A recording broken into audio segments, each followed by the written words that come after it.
안녕하세요. 저는 40대 중반의 두 아이의 엄마로 살아가고 있는 평범한 여성이에요. 결혼을 할 때는 시어른을 잘 만나야 한다고 하잖아요. 솔직히 가장 최악의 시부모가 어떤 사람이라고 생각하세요? 간섭하는 사람? 오히려 무관심한 사람? 말로 사람을 꼽주거나 언제나 차가운 인상으로 성긋는 사람? 제 기준에서 가장 최악의 시부모는 보수적이고 남아 선호 사상에 찌든 사람이라고 생각해요. 제가 경험한 일들을 들으신다면 그 어떤 사람들도 이 의견에 아니라고 말하지는 못하실 거예요. 시모는 두 아들을 낳았어요. 시모의 첫째 며느리는 두 아들을 낳았고 시모의 둘째 며느리는 두 딸을 낳았죠. 저는 둘째 며느리였어요. 그리고 시모는 최악의 남아 선호 사상을 가진 사람이었고요. 벌써부터 골이 흔들리지 않나요? 사실 형님이 벌써 손주를 둘이나 낳아줬으면 굳이 저한테까지 아들을 바라지 않아도 되는 거잖아요. 그래서 저는 별 생각 없었어요. 첫째 딸을 낳았을 때 시모가 병원에 와서 하는 말을 듣기 전까지는요. 둘째는 무조건 아들로 낳아라.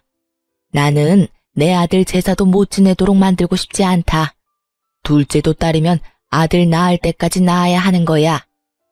이런 이야기 듣는데 소름이 쫙 돋더군요. 그때 무슨 생각이 들었는 줄 아세요?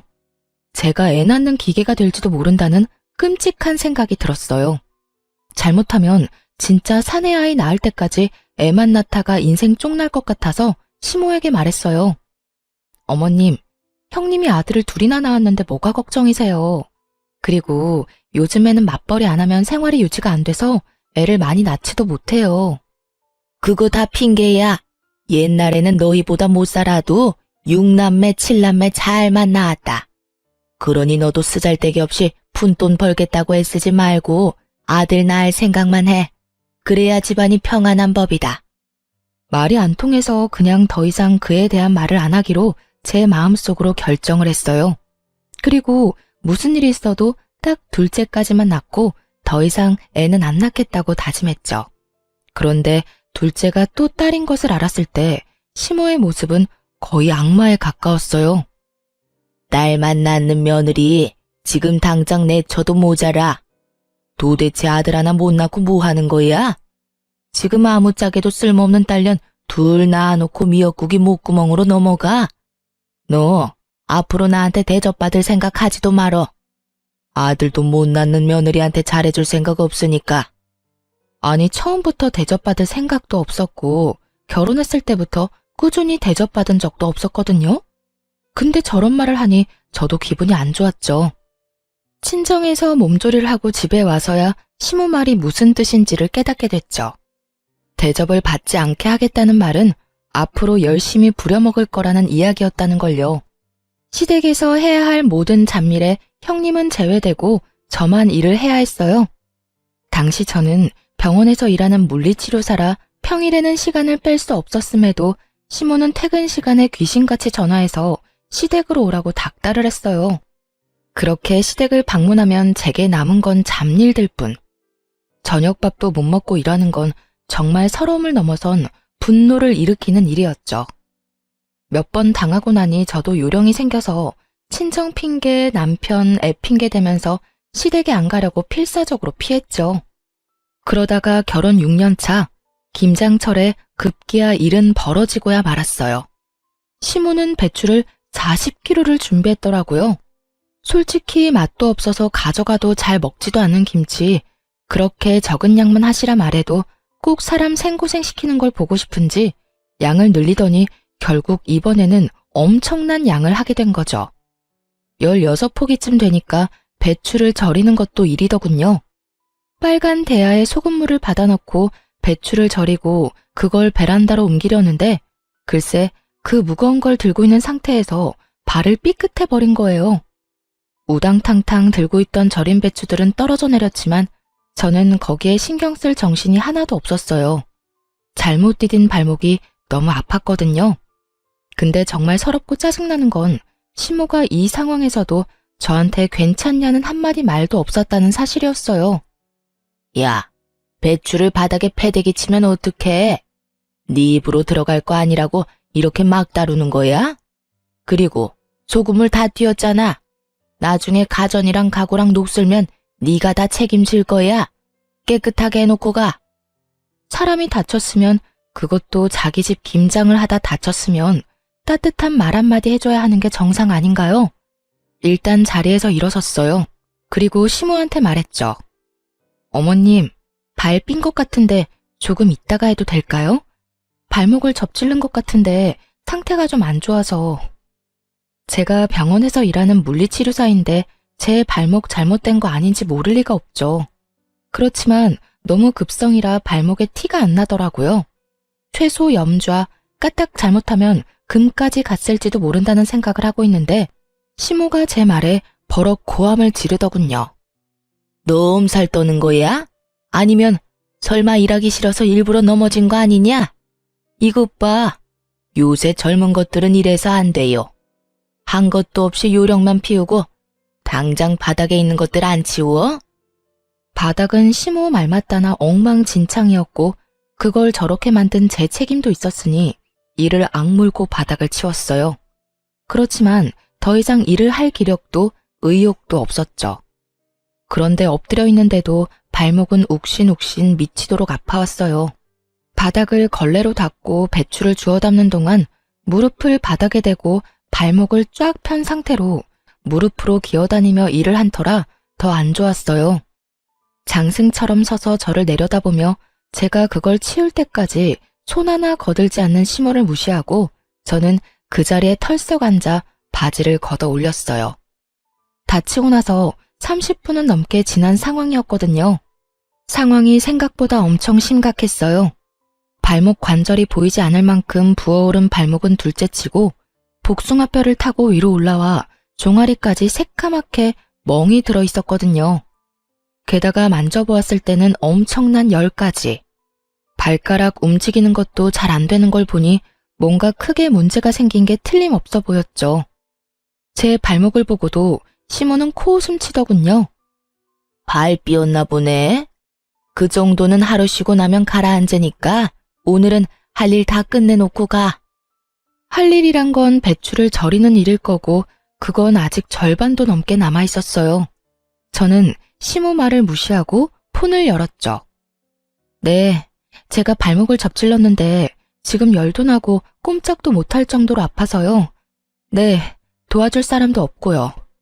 오른쪽 발목이라 제가 직접 차를 몰 수도 없어서 구급차를 좀 보내줬으면 좋겠어요. 지금 열이 발목뿐만이 아니라 몸에도 나고 있어서. 제가 전화한 곳은 119 구급센터였어요. 저 스스로 차를 운전할 수도 없고 저를 데려다 줄 생각도 없는 시모를 두고 선택할 수 있는 방법은 많지 않았어요. 게다가 시댁은 도시 외곽에 있었기에 택시도 잘 다니지 않던 곳이었거든요.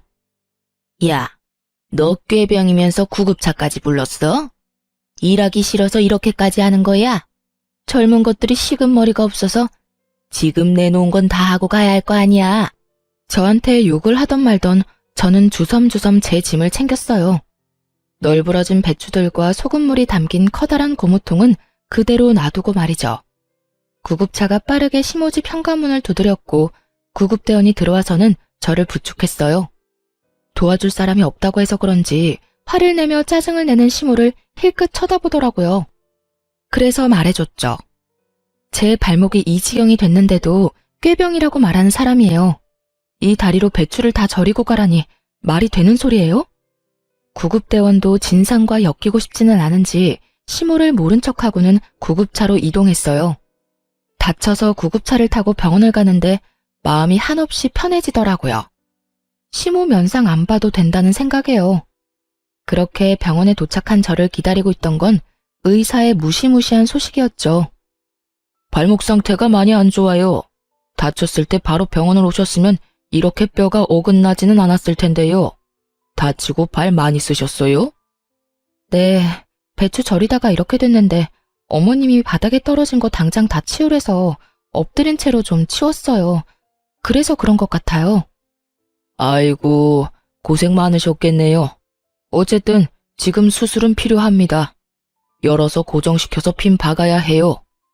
제발 실금 정도만 갖기를 바랬는데 결국은 골절 진단에 고정술을 해야 한다는 말을 들으니 그제야 화가 막 치밀어 오르더라고요. 제 직업이 병원에서 일하는 물리치료사인데 지금 이 발목 때문에 그 일도 제대로 못하게 될지도 모르잖아요. 적어도 2달 병원 신세 지는 건 당연해 보이는 발목을 보며 제가 한숨을 푹푹 내쉬고 있는데 전화통에는 불이 나더군요. 야, 너 왜 안 와? 병원에서 사진 찍고 볼 거 다 봤으면 와서 김장해야 할 거 아냐? 배추라도 다 절이고 가야지. 일하다 중간에 내빼는 게 어딨어? 너 이런 식이면 나도 너 가만 안 둬. 딸밖에 못 낳은 년이 시댁에서 일도 안 해? 그럼 내가 뭐하러 너를 며느리로 받아들였겠니? 본부는 다 해야지. 아프다고 안 하고 힘들어서 못하고 그런 게 우리 집에서 통할 거라고 생각해? 수술을 해야 한다는 말을 하고 이성적으로 이야기를 풀어보려는 저도 순식간에 분노 게이지가 찰 만큼 선을 확 넘는 발언에 저도 빽 성질을 냈어요. 사람이 아파서 병원에 와 있는데 어떻게 그런 말씀을 할 수가 있어요? 그리고 무슨 일만 있으면 저한테 딸밖에 못 낳은 년이라면서 뭐라고 하시는데 그런 어머님도 딸이에요. 한가족 된 사람 가슴으로 품어줘도 모자랄 판에 그거 하나로 이렇게 사람 하나 괴롭히니까 기분 좋아요? 누가 들어도 당연한 제 말에 화가 나는지 시모가 전화를 뚝 끊더군요. 그리고 얼마 지나지 않아 남편에게 전화가 왔어요. 야근을 한다며 늦게 들어올 거라고 했던 남편인데 갑자기 전화를 하니 눈치가 딱 오더군요. 시모가 남편에게 무슨 말을 했구나 하고요. 전화를 받으니 남편의 고성이 날아오더군요. 저희 남편은 다 좋았는데 이거 하나가 단점이었거든요. 평상시에는 무슨 일이 있어도 무덤덤한 사람이 시모가 무슨 말만 하면 앞뒤 안 가리고 저한테 성질부터 내고 보는 거요. 시모가 얼마나 아들을 아꼈으면 시모 말이라면 똥으로 매주를 쓴데도 믿을 사람으로 큰 거예요. 야, 너 집 난장판으로 해놓고 갔다는 거 사실이야? 엄마가 전화 와서 나한테 하소연을 다 하더라. 도대체 무슨 생각으로 그런 짓을 한 건데? 아, 일도 바빠 죽겠는데 좀 잘하자. 엄마 비 맞추는 것도 며느리 할 일이잖아. 야, 내가 그 비 맞춰주다가 발목 수술까지 하게 됐는데 무슨 헛소리야. 너 나한테 그딴 거 시키려고 결혼하자고 했어? 아니면 딸 둘 낳고 나니까 너도 내가 하찮아 보여? 내가 너희 집 하녀냐고. 친놈이? 아, 바락바락 화를 내는데 발목이 엄청 쑤셔오더라고요. 흥분하니까 통증이 더 심해지는 것 같아서 저는 옆에 서 있는 간호사를 잠깐 불렀어요. 그리고 제 전화기를 넘겨주며 간호사에게 부탁했어요. 이 전화가 제 남편인데 지금 제 상황을 좀 설명해 주시면 안 될까요? 제가 화를 내니까 발이 너무 아파서. 제 부탁에 간호사가 살신성인의 자세로 제 전화를 받아 사실만 딱딱 알려주더군요. 네, 환자분 발목은 완전히 부러져서 어긋나셨어요. 금식하고 내일 수술을 하셔야 해요. 핀 박는 수술이라서 시간은 좀 걸릴 수 있고요. 최소 2달은 조심하셔야 하고 박아놓은 핀을 뺄 때까지는 안에 핀 박고 생활하셔야 하고요. 구구절절 간호사가 설명을 해주고는 제게 전화기를 주더군요. 남편이 뭐라 말하려는데 저는 전화를 끊었어요. 그러자 야근을 접고 응급실로 달려왔더라고요. 이게 다 무슨 일이야? 엄마는 당신 다쳤다는 말 없었는데. 당신한테는 어머님 말이 법이야? 어머님한테 무슨 짓 했냐고 묻고 네 눈으로 똑바로 봐. 내가 어떤 꼴인지. 이런 꼴인데도 나한테 김장이나 하라고 난린데 당신이 나한테 위로도 못할 망정 어머님하고 같이 붙어서 나란히 내욕을 해? 누가 봐도 심각한 제 다리에 남편이 꿀먹은 벙어리가 되더군요. 괜찮냐는 말 한마디가 나올 수나 있었겠어요? 염치라는 게 있는 놈이면 아무 말도 못하는 게 정상이지.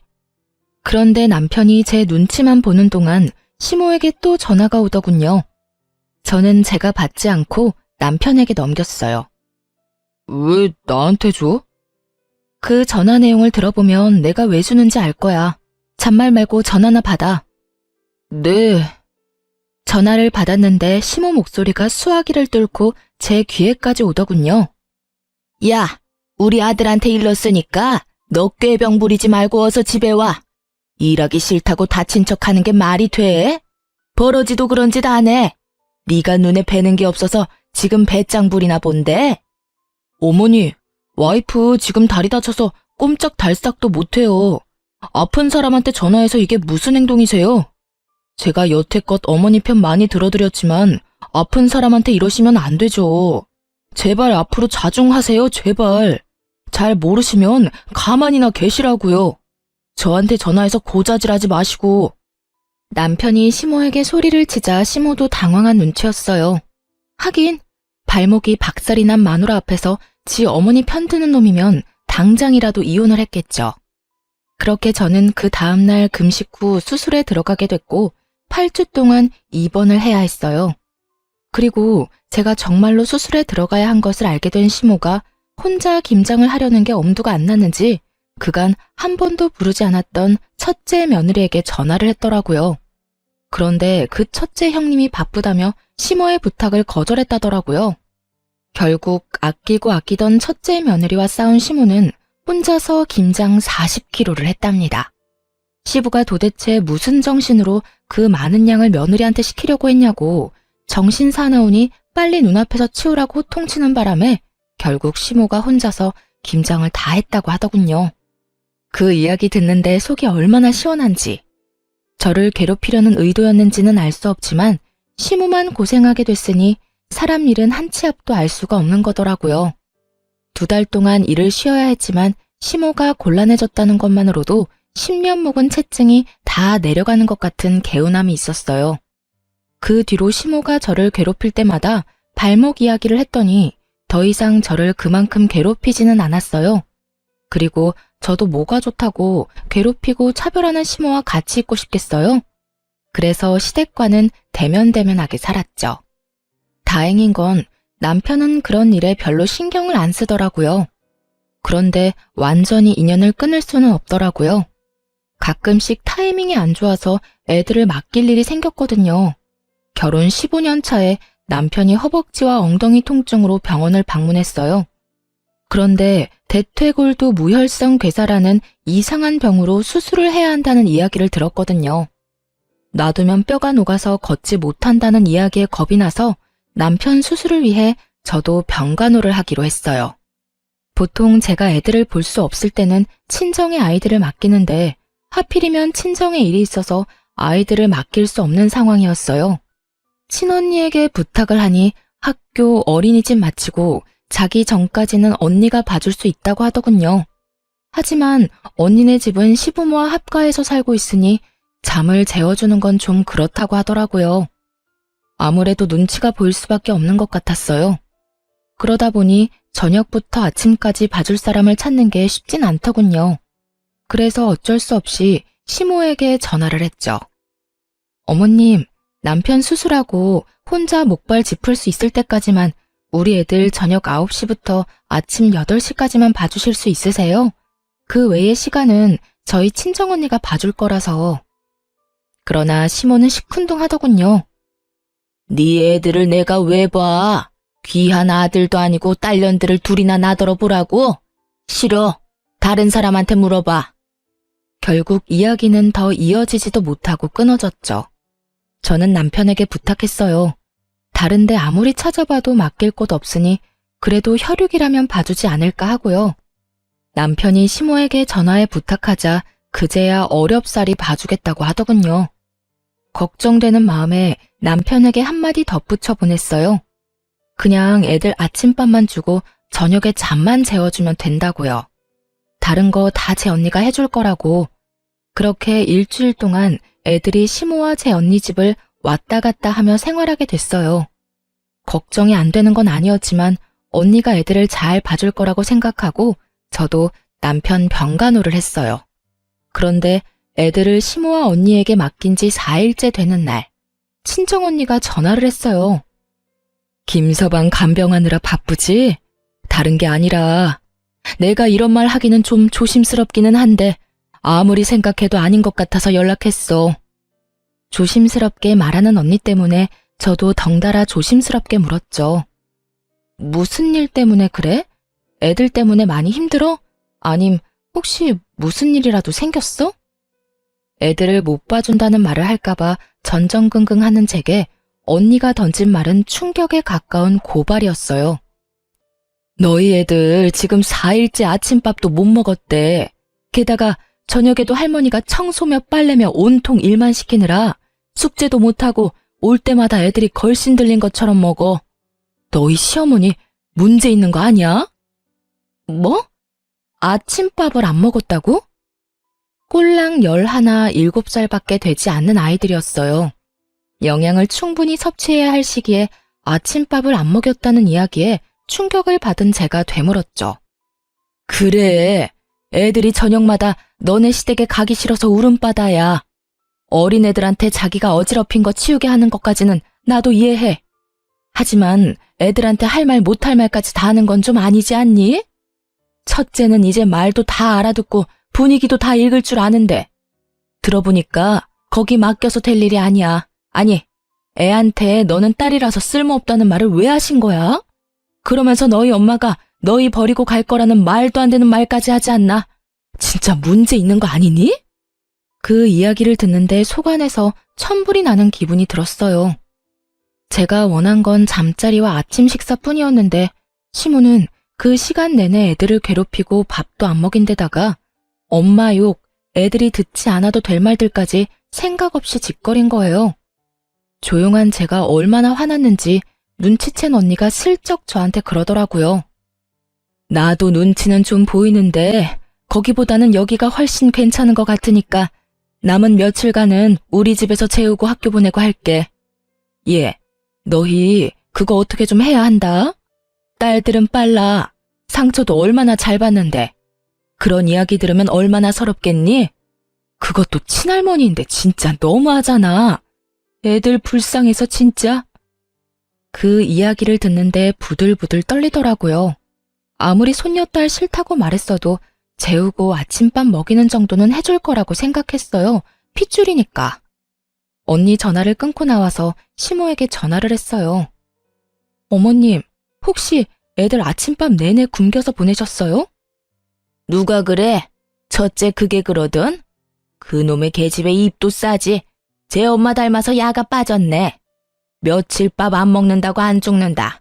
그리고 일찍 못 일어난 걔들 탓이지 내 탓이냐? 애들을 어떻게 교육하길래 늦잠을 자도록 만들어? 애들이 늦잠 자는 게 뭐가 그렇게 화가 나실 일이에요. 깨워서 밥 먹이면 되죠. 제가 애들 하루 종일 봐달라고 한 것도 아니고 아침밥 먹여서 학교만 보내달라는 게 그렇게 어려우셨어요? 정말 너무하시는 거 아니냐고요. 그러면 네 새끼 네가 키워야지 왜 나한테 맡겨? 네가 뭘 잘했다고 지금 나한테 큰 소리를 쳐? 남편 병수발 든다고 지금 나한테 생색 내려나 본데 그건 당연한 일이야. 병수발 들면서 애들 보는 것도 당연히 네가 해야 할 일이고 어디서 배워먹지도 못한 것이 소리만 요란하지. 시모와 이대로 이야기하다가는 진짜 할 말 못할 말 다 할 것 같아서 남편에게 이야기하려고 전화는 일단 끊었어요. 그리고 남편에게 말했죠. 여보, 어머님 너무하신 거 아니야? 애들 밥도 안 먹이고 학교 보내셨대. 어떻게 그러실 수가 있어. 형님네 아들이었어 봐. 고기 반찬에 원하는 거 다 해주면서 먹여주셨을걸?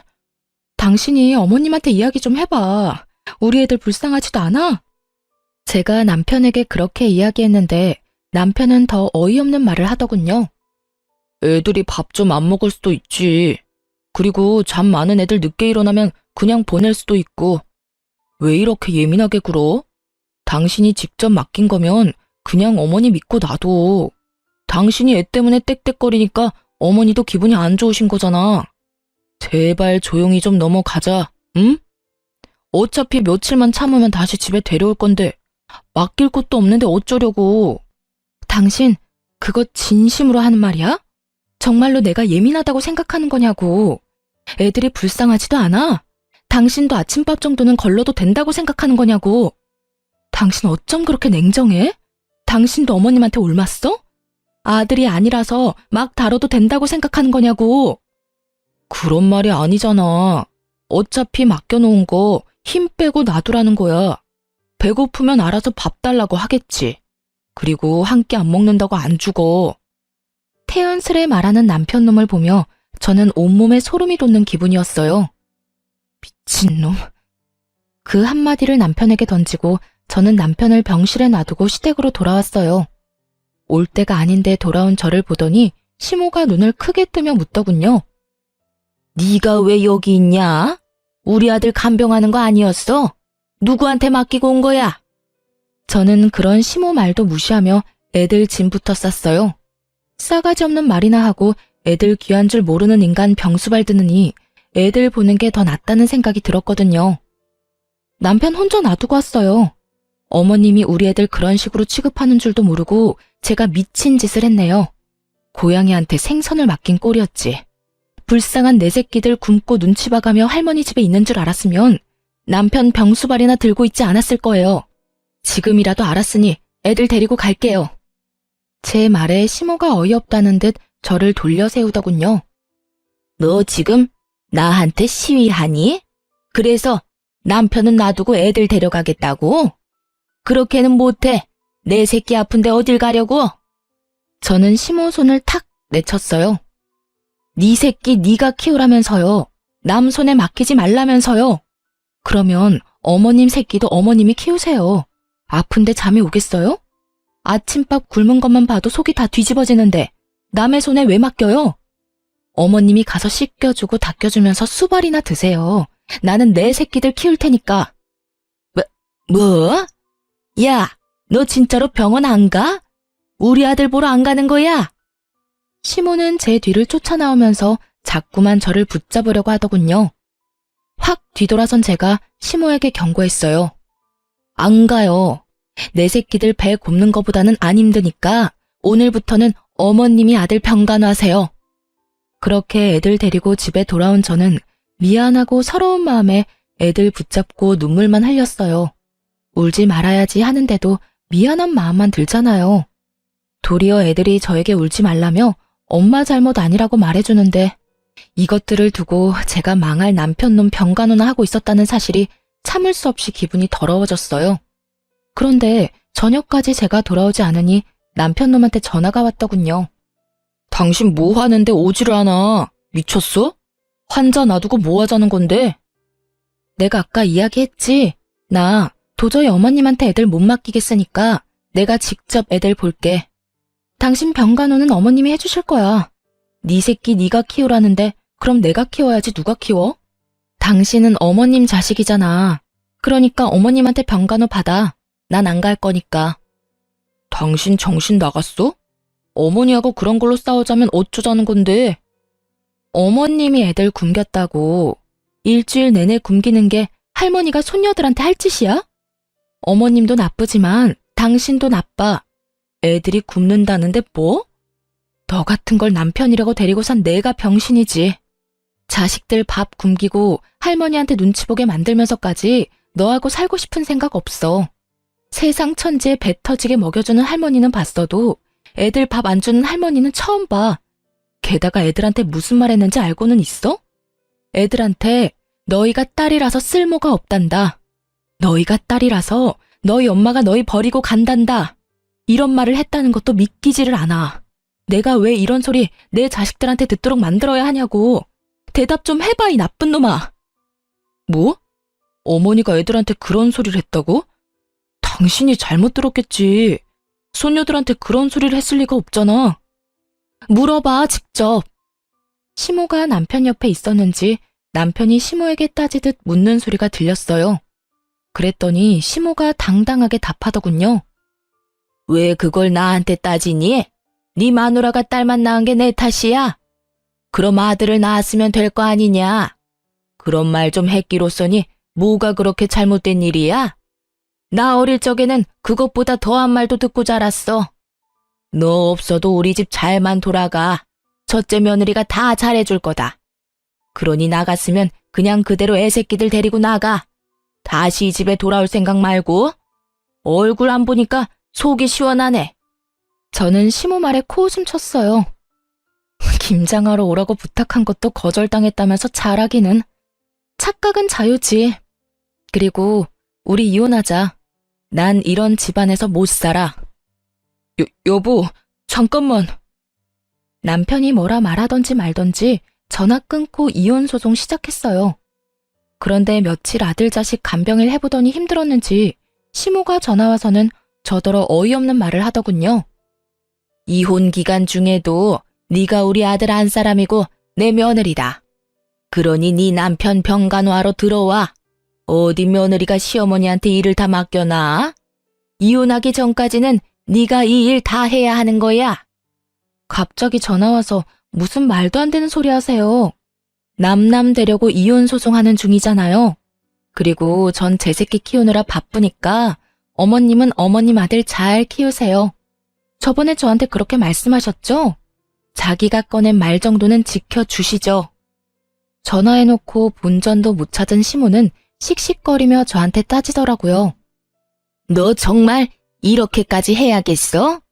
네 딸들한테 고작 그딴 말 했다고 나한테 이러는 거면 너 실수하는 거야. 시어머니가 딸보다 아들 더 원할 수도 있지. 어디서 속 좁게 이런 식으로 사람을 골탕 먹이려고 들어? 그러니까요. 앞으로도 평생 그렇게 사실 거죠? 그러니까 이혼하는 거라고요. 저는 그런 곳에서 내 새끼 키우면서 못 살아요. 억만금을 줘도 그런 곳에서 살고 싶지 않은데 볼 것도 없는 집안 뭐하러 듣기 싫은 소리 들어가며 살아요? 이참에 우리 헤어지고 각자 갈 길 가요. 이런 식으로 연락하지도 마시고요. 그리고 저번에 저한테 뭐라고 하셨죠? 첫째 며느리가 잘해줄 거라고 하셨죠? 그러니까 저한테 전화하지 말고 손자들 둘이나 낳아준 첫째 며느리한테 전화하세요. 시모는 여전히 당당하더군요. 그래도 자기 힘드니까 금방 연락 오는 거 보세요. 아주 저를 식모처럼 생각하고 있는 게 눈에 다 보이더라고요. 언제는 첫째 며느리가 다 해줄 것처럼 자신만만하더니 이제 와서 꼬리 말고 저를 찾는 꼴이 너무 웃겼어요. 그렇게 이혼은 저에게 좀 더 유리하게 해결됐어요. 저희가 살던 신혼집도 처음부터 공동명의에 반반 부담한 거라 그대로 나눴고 친권, 양육권, 위자료 싹 다 제가 가져왔어요. 저는 받은 돈과 은행에서 대출한 금액으로 딸아이 둘과 같이 살 집을 샀어요. 그런데 이미 이혼도 다 된 마당에 형님에게서 전화가 왔어요. 결혼 기간 동안 얄미운 사람이기도 했고 항상 저한테 일 시키고 본인은 몰래 빠져나가던 사람이라 좋게 볼 수는 없는 사람이었어요. 동서, 잘 지내? 아휴, 나 동서네가 이혼하고 나서부터 어머님한테 끌려다니느라 힘들어 죽겠어. 이혼하니까 많이 편하지? 어쩐 일로 전화하셨어요? 동서는 도련님이랑 다시 잘해볼 생각은 아예 없어? 이제 막 이혼한 사람에게 이런 걸 물어보는 형님에게서 뭔가 머뭇거리는 느낌이 들었어요. 왜 그런 걸 물어보세요? 이혼한 동서한테 이런 말 꺼내기도 민망하긴 한데 아버님이 얼마 전에 쓰러지셨거든. 그래서 어머님이 나한테 합가해서 아버님 수발을 같이 들자고 하는 거야. 근데 동서도 잘 알잖아. 나는 그런 일 여태 해본 적도 없고 바쁘기도 많이 바빠서. 인간이 이렇게 비양심적이어도 되나요? 어떻게 이혼한 동서에게 시부 수발을 들기 위해 이혼을 다시 생각해보라는 말을 할 수가 있는지 이해가 전혀 안 갔어요. 죄송한데 저는 생각 없어요. 싫어서 이혼한 거고 이혼 서류에 잉크도 아직 덜 말랐어요. 그리고 무엇보다 그 집안 저는 두 번 다시 가고 싶지 않아요. 형님은 아들을 둘이나 낳아서 여태껏 시어머니 등살에서 잘 피해 다니셨죠? 저는 그 잔소리, 악담 모두 맨몸으로 다 받았어요. 그쪽으로는 머리도 두고 싶지 않은 게 제 마음이에요. 시아버지 그렇게 되신 건 안타깝지만 그건 이제 가족들이 상의해야 할 문제지 생판 남인 저한테 이야기해서 될 건 아니라고 생각해요. 차갑고 냉정하게 딱 잘라 말하고 나니 형님도 당황했는지 급하게 전화를 끊었어요. 그리고 나중에야 그 집안 소식을 들을 수 있었어요. 정말 웃겼던 게 그렇게 믿고 의지하려던 첫째 며느리는 시모 요구에 거절한 것도 모자라 아주버님을 들들 볶았던 모양이에요. 아주버님이 시모를 찾아와서는 시모에게 미쳤냐고 진짜 노망난 거 아니냐고 악담을 퍼부었답니다. 동생처럼 자기도 호래비 만들 작정이냐며 합가해서 마누라랑 헤어지면 어머니가 책임질 거냐고 이럴 거면 인연 끊고 지내자면서 아주 집안을 풍비박산으로 만들어 놓고 가셨다더군요. 그 와중에 전 남편은 심호 간병을 받아 무사히 퇴원했으면서 집에 오자마자 짐 다 챙겨서 아픈 시부와 심호 놔두고 그대로 집을 나갔다고 하더라고요. 입이 불어터져라 아들 사랑, 손주 사랑을 외치던 심호였건만 심호를 위해 시부를 함께 수발 들어줄 사람은 없던 모양이에요. 결국 심호는 두 아들과도 연이 끊기고 며느리에게도 대차게 까여서 혼자 시부 수발을 들었다고 하더군요. 제가 들은 소식은 딱 거기까지였어요. 솔직히 여기까지 듣고도 정말 고소하더군요. 저 내치고 잘 살 것처럼 기세등등하더니 결국 보세요. 완전 버림받고 혼자 남겨졌잖아요. 그러니 사람이 마음을 곱게 써야 하는 법이에요. 그렇게 저는 그 사람들을 잊고 제 일에 집중하게 됐어요. 아이들을 보기 위해 시간 조율이 좋았던 요양병원에 취직하게 됐죠. 시내와 가깝지는 않았지만 규모가 있는 요양병원이다 보니 멀리서도 찾아오는 분들도 많았던 곳이었어요. 그런데 하루는 제가 치료하는 어르신이 잔뜩 인상을 찌푸린 채로 컨디션이 완전 엉망이 돼서 오셨더라고요. 어르신, 오늘따라 몸 상태가 별로 안 좋네요. 어제 잠 못 주무셨어요? 아유, 선생, 말도 마. 같은 방에 웬 할망구가 하나 왔는데 얼마나 화가 많은지 무슨 말만 하면 난리쳐서 내가 며칠째 잠도 제대로 못 잤어. 병원에 입원하다 보면 아무래도 단체 생활이다 보니 원하는 사람하고만 같이 있을 순 없어요. 같은 방 사람 잘 만나는 것도 어떻게 보면 복권 당첨 같은 거와 비슷한 거거든요? 그랬어요? 물리치료는 안 받는 분인가 보네요. 근데 뭐 때문에 그렇게 화를 내요? 혹시 치매? 아니야. 내가 가만히 지켜보니까 다 할망구가 잘못했더만. 이 할망구가 들어온 그날부터 하루에 10번도 넘게 아들들 며느리한테 전화를 하는 거요. 전화에서는 너희가 어떻게 이럴 수 있냐? 나를 여기다 버리고 너희끼리 잘 살 것 같냐? 난리더라고. 그래서 내가 넌지시 물어봤지. 근데 그 할망구 하는 말이 아들놈들 뼈 빠지게 키워놨더니 다 소용없다고. 자기가 남편 수발 드는데 아무도 안 도와줘서 이렇게 병을 얻었는데 다들 나 몰라라 한다고 말이지. 엄마를 애물단지 취급하면서 연락도 먼저 안 하고 연락하면 그렇게 귀찮은 티를 낸다면서 고함을 지르더라고. 어머나, 그랬어요? 제가 보기에는 어르신 따님들이 자주 면회 오시니까 그것 때문에 더 비교돼서 그런 것 같은데요. 내가 봐도 그래 보였어. 우리 딸들이 워낙 싹싹하잖아. 와서 나눠 먹자며 과일도 주고 음료수도 주고 하는 모습을 보더니 나한테 악담을 하더라고. 딸만 낳았냐며. 아들이 없어서 어떡하냐고 빈정대는데 열받아서 나도 한마디 했지. 딸 있는 나는 매일같이 면회하는데 아들 낳은 그 짝은 여태껏 아들 코빼기도 안 보이냐고.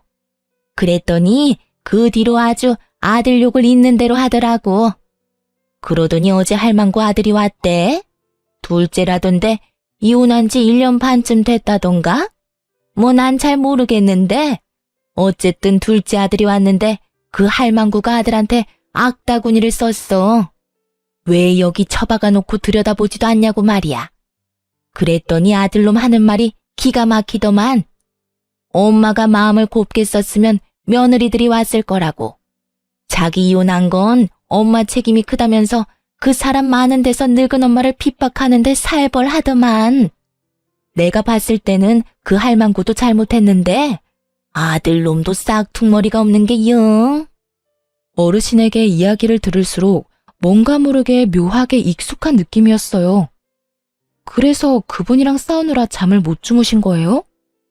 아니, 그 할망구가 여기 오고 나서부터 약간 치매기가 왔거든? 그놈의 핸드폰만 붙들고 내내 전화를 하니까 어제 아들이 왔는데 그런 소리를 하고 갔으니 이 할망구도 정신을 놔버렸는지 어쩌녁 내내 불도 안 들어오는 전화통 붙들고 아들 이름인지 뭔지 누구야 누구야 불러대면서 온 방에 사람들 잠도 못 자도록 하고. 아휴, 밤에 잠도 안 자, 낮에도 안 자. 기운은 어찌나 좋은지 목소리만 커서. 내가 그래서 잠을 못 잤어. 오늘도 내가 걱정이야. 그 할망구 잠 안 자고 또 고함 지를까 봐. 며칠 만에 헬쑥해진 어르신을 보니 궁금증이 치솟더군요. 그래서 시모 이름을 검색해봤어요. 제 어르신 방에 얼마 전에 들어온 사람 이름이 시모 이름과 같더라고요. 그리고 주소도 시댁 주소가 맞았고요. 보호자 이름도 전 남편 이름인 거 확인했어요. 우연도 이런 우연이 없었어요. 그 많은 요양원 노인병원 중에 제가 있는 곳으로 오다니. 그렇게 잘 살 것처럼 굴더니 결국은 두 아들 모두에게 버림받고 홀로 노인병원에서 면회도 없이 있는 거 보니 자식을 시모처럼 키우면 안 되겠다 하는 생각이 들었죠. 시모가 손녀들한테는 못되게 굴었어도 아들, 손자들한테는 잘했거든요. 그런데도 보세요. 결국 아픈 시모 병실에 면회 오는 사람이라고는 아무도 없다는 거죠. 저도 병원에 있으면서 보는 게 있잖아요. 마음씨 곱고 자식들, 며느리들한테 따뜻하게 대해주신 어른들은 자식, 며느리 할 것 없이 자주 와요. 받은 만큼 돌려주고 싶은 게 사람의 마음이거든요. 그런 어른들은 복받았다고 말하기도 하는데 사실 자신이 한 만큼 돌아온 거죠. 말년이 쓸쓸한 게 왜 보기 힘든 거냐면 그 쓸쓸함 속에 내가 걸어온 길이 있기 때문이라고 제가 모시는 어르신 한 분이 그러더군요. 그쯤 되면 다들 그렇게 인생에 통달하시곤 해요. 그러니 시모의 이런 상황이 제게는 참 착잡했어요. 저를 괴롭히고 제 어린 두 딸을 괴롭혔으니 이런 꼴 당해도 싸다고 말하고 싶지만 그렇게 애지중지하던 아들과 손주들에게까지 손절당한 거 보면 왜 그렇게 사셨나 싶기도 하고요. 자기 인생 남이 살아주는 거 아니니 더 열심히 남들과 좋은 인연 맺고 살아야 하는데 왜 저한테 그렇게 못되게 굴었는지 사실 지금도 이해는 안 가요. 솔직히 이해하고 싶은 마음도 없고요. 그저 자기가 살아온 대로 받고 있구나 싶은 생각이 들었어요. 시모에게 측은한 마음을 갖기엔 제가 당한 게 너무 많아서 그런 마음이 들지도 않더라고요. 그저 제 자식들은 시모가 키운 자식들처럼 키우지는 말자고 다짐했어요. 그 뒤로도 시모와 모르는 사람인 척 지내고 싶었는데 전 남편이 입원비 문의하러 병원 왔다가 1층 원무과에 들른 저와 마주치게 됐어요.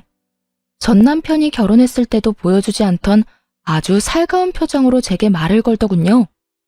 당신 여기서 일하고 있었어? 잘 됐네. 우리 어머니 여기서 치료받고 계시거든. 당신이 있으니까 그래도 마음이 든든하네.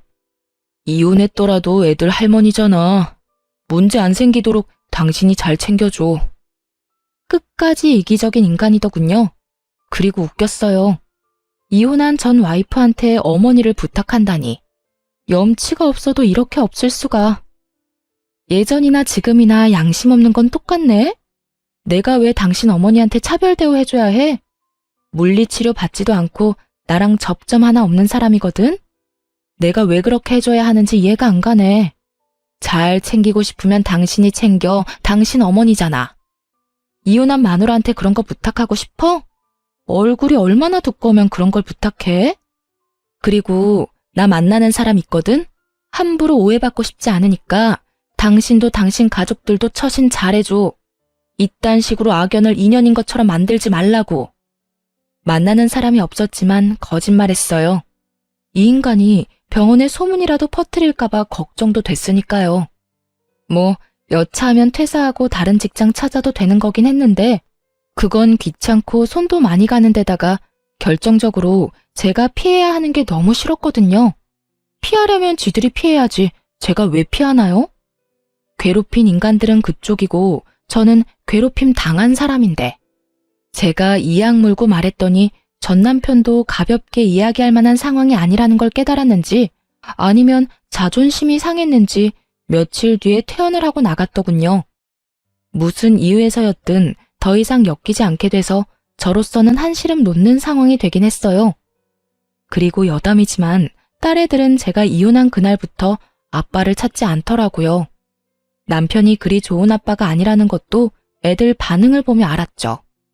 만약 애들한테 잘해줬다면 애들이 아빠와 헤어지는 걸 무덤덤하게 받아들이지는 않았을 테니까요. 그래도 제 이혼을 이해해주고 저를 도와 집안일도 해주고 있는 기특한 아이들을 보면 몸은 힘들지만 마음만은 가벼운 기분이 들어요. 이 아이들을 위해서라도 좀 더 열심히 살아야겠다는 다짐을 매일같이 하게 되네요. 그래도 가끔 전 남편과 시모가 생각날 때가 있어서 이렇게 사연글을 써보게 됐어요. 이렇게 하나하나 다 토해내고 나니 마음이 한결 가벼운 기분이 드네요. 그리 즐거운 일들은 아니었지만 이렇게 꺼내서 한풀이 하듯 다른 사람들과 나누고 나니 그간의 응어리가 조금씩 풀어지는 것 같네요. 그럼 지금까지 제 사연 들어주셔서 감사합니다. 좋은 하루 되세요.